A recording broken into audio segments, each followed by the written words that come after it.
Ingredients: Chinese cabbage slash bok chili paste, Korean chili, carrots, radish, onion leeks, onion ball, garlic, rice flour, sugar.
Okay, so in this stage, gagawin na natin ang ating chili paste.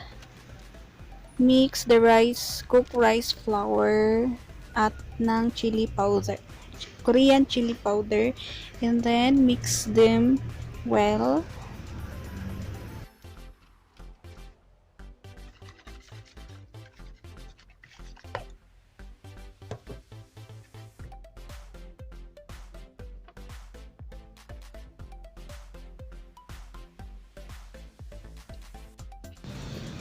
Okay, so na-mix ko na yung na-mince nating garlic and onion bulbs, and then mimix na natin si onion leeks, and then all the ingredients, carrots, radish, and then mix them well.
Okay, so we are done in our kimchi making. So we're going to ferment this for 3 days, or if you want to be fermented for a longer time, you can do that for a week. Okay, so 3 days lang siya. After that, i-cut natin siya, and then we're going to put on a refrigerator. Okay, so thank you for watching, and if you did enjoy, please do like, comment, and subscribe to our channel. And please don't forget to click the notification bell to be updated for our upcoming videos. Thank you.